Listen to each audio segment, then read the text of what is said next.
Minha gente querida, muito boa noite. Todos sejam muito bem-vindos, muito abençoados por Deus. Com muita alegria, com muita paz, vamos começar as nossas leituras de hoje pelo livro Agenda Cristã de André Luiz, psicografado por Chico Xavier. O nome da mensagem é Em Favor de Você Mesmo. Se a perfídia cruzar seu caminho, recuse-lhe a honra da indignação. Examine-a com um sorriso silencioso, estude-lhe o processo calmamente e, logo após, transforme-a em material digno da vida.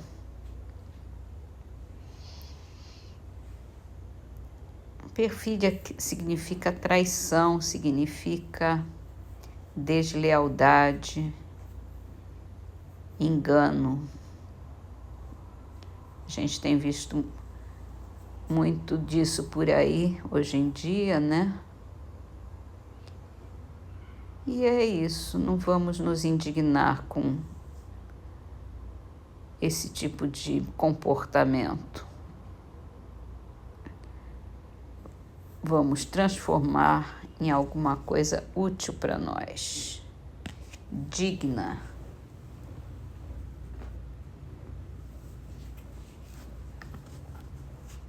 E eu sugiro que a gente medite sobre como transformar e transformar em quê, né?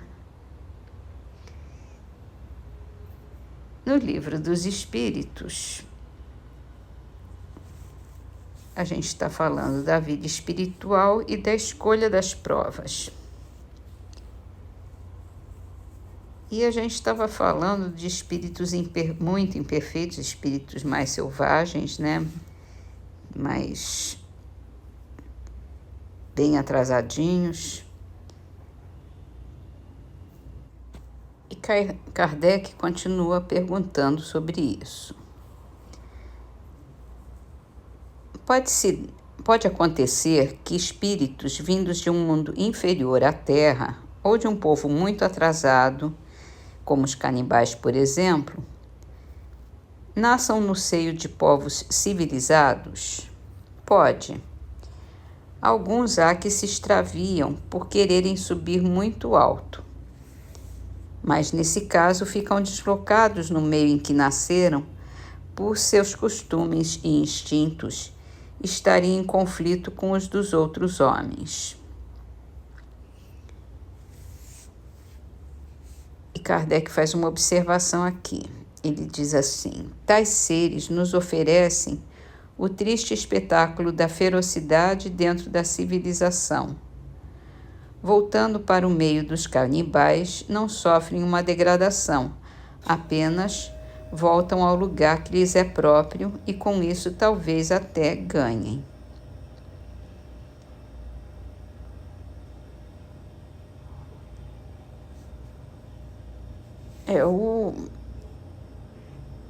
Eu acho que essa licença que um espírito muito atrasado, muito selvagem ainda, tenha para encarnar junto de uma civilização, de um povo mais civilizado, serve também para ele se situar melhor, né? E como ele ainda tem os instintos muito à flor da pele, ele pode desandar aí nessa história. Mas pode também se comportar muito bem. Até porque eu acho que ainda tem muita gente, muito espírito selvagem no meio da civilização.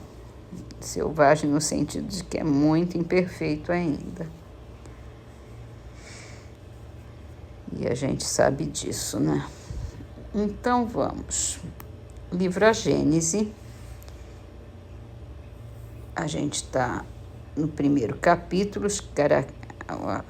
Caráter da Revelação Espírita. E a gente está falando sobre revelação, sobre a palavra revelação. Continuando, então. Qual o papel do professor diante de seus discípulos, senão o de um revelador?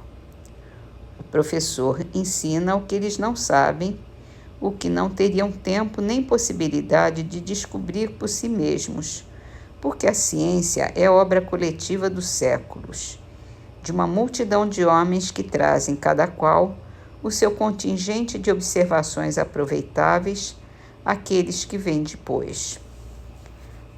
Portanto, o ensino é, na realidade, a revelação de certas verdades científicas ou morais, físicas ou metafísicas, feitas por homens que as conhecem, a outros que as ignoram, e que, se assim não fora, as teriam ignorado sempre.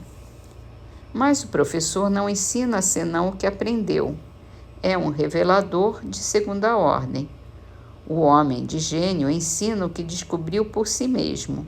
É o revelador primitivo, traz à luz que pouco a pouco se vulgariza.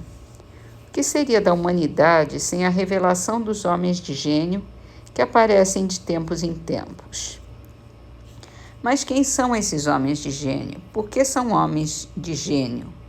De onde vieram e o que é feito deles? Notemos que na sua maioria traz ao nascer faculdades transcendentes e alguns conhecimentos inatos que com pouco trabalho desenvolvem.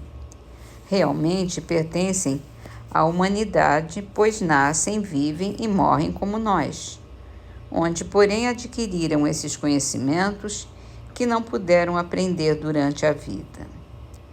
Pode-se dizer, com os materialistas, que o acaso lhes deu a matéria cerebral em maior quantidade, de melhor qualidade. Nesse caso, não teriam mais mérito que um legume maior e mais saboroso do que outro. Certos espiritualistas dizem que Deus lhes deu uma alma mais favorecida que a do comum dos homens.